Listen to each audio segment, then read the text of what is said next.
Hello, my name is Dan Babick. Hi, I'm Brooke Bridges, and we're here at the So You Think You Can Dance Top 12 Elimination Rounds. I am loving this part of the competition because everyone is so good, so good. So good. We saw so many amazing performances tonight. Which one was your favorite? My favorite was the cha-cha. I just think I liked it because it was so much fun and it really got me energized. What was your favorite?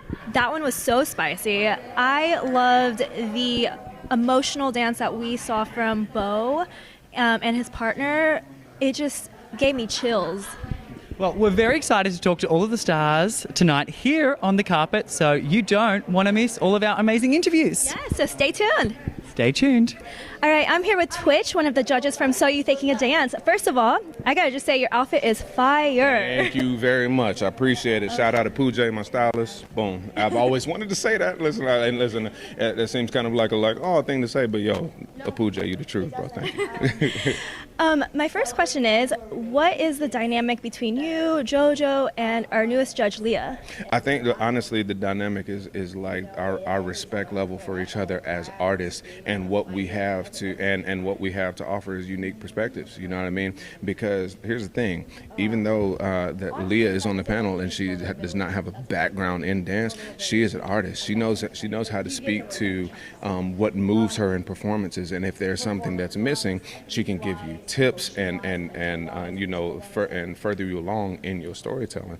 And obviously JoJo has been a competitive dancer for most of her life, literally, like most of her life. So she knows what it is to make it through a competition, and also she's like $1 million brand. You know what I'm saying? So it's just like if you have somebody that is showing you the heights your arts can take you. I mean, there's nothing wrong with that at all. Yeah. And you bring in the hip hop and the dance critiques as well. Yeah. So you guys have a whole your different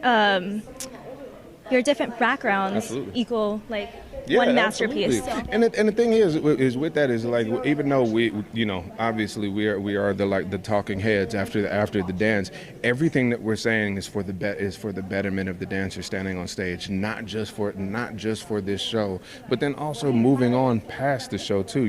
Career advice, how to build yourself as a brand, how to conduct yourself in auditions, the true meaning of. If there's a narrative that you need to follow, we're going to make sure that you laser point on that narrative and you maximize the storytelling. You know what I mean? Right. And tonight you said growth is what you're looking for. Absolutely. And is there anything in particular that you're looking for in a perfect performance? A perfect performance to me, it really is just it's an artist that lends all of themselves in it, and that transcends dance. That could go for music, acting, whatever. You can tell when somebody is 100% committed to the art and the craft that they are putting in, and I think that's what kind of makes the perfect performance, and that's what we're looking for now the top 10 to move through the competition is to fully lend themselves to whatever style it is. You know what I mean? Whether you've done a quick step in your life or this is your first time doing a salsa, a Viennese waltz, first time doing hip hop, you got to take it all in and act. You know what I mean? Yeah. Definitely. And were you surprised by the final two? Of course. I mean, the bottom two it's always surprising because I feel that everybody pulled up and did a wonderful performance tonight. But the thing is that you have to connect with the studio audience, and whoever they vote for, that speaks volumes. And so if that connection is not there, then that's something to be looked at. Yeah. Well, thank you so much, Twitch. Absolutely, appreciate you. Nice talking to you. Nice talking to you. I'm a bit jealous. I'm you have upstaged me by far with that curl. Oh, can I talk like you the whole time? You guess my accent and then you can talk like Irish. me. Australian, almost. I feel like that's Australian? Australian. Oh, G'day, mate. G'day, mate. G'day, mate. So, g'day, mate. Like Robert Irwin. I love it. That's perfect. So, tell me what you thought of tonight's performances. I mean, all of them were pretty damn good. I mean, literally every single dancer on this show is incredible.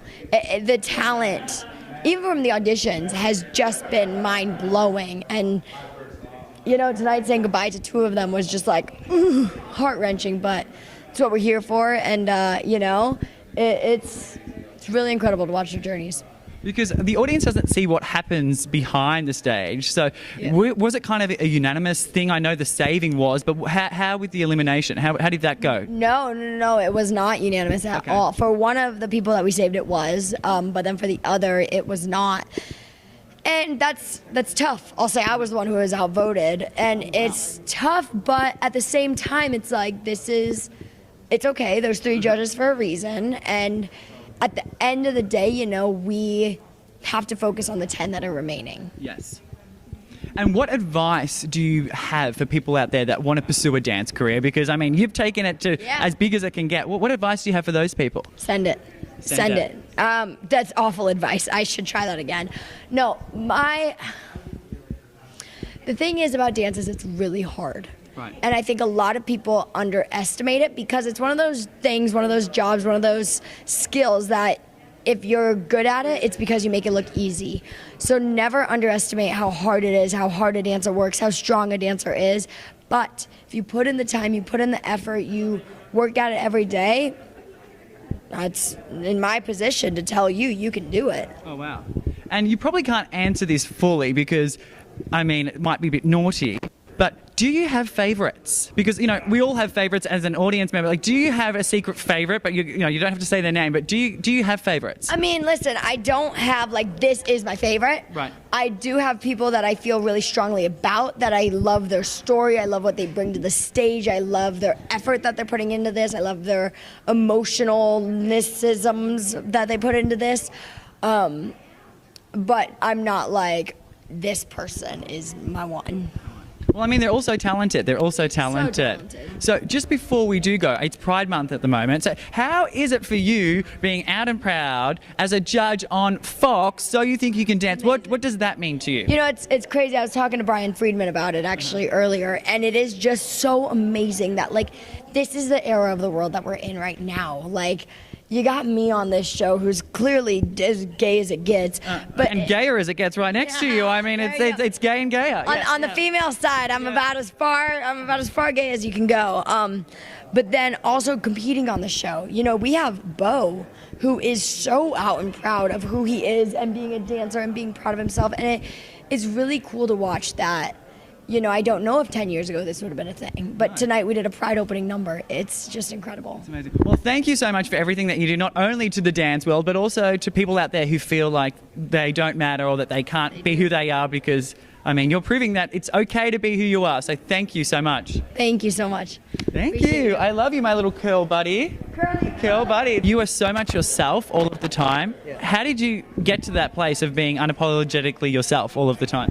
Well, that's sweet. I think about why I'm here, and I'm not here to critique dance. I'm here to, in a sense, mentor these young dancers to just give me a performance. I'm not judging their dancing. I can't say, you know, anything about a toe pointed, but like I want to just feel something. So that's kind of like so I don't really have to think about, you know, what I'm going to say, because I'm like, I just want to feel it or I don't feel it. Right. Yeah. And how does it feel having phone calls, all these amazing gigs? Because there was a time when you first came forward about, you know, what you went through with Scientology that you were probably worried about what was going to happen to you, and now you're almost bigger than you've ever been. I was never scared of Scientology. I mean, I wouldn't be doing what I'm doing. But you know, what's funny is the first show that I did after leaving Scientology was Dancing with the Stars.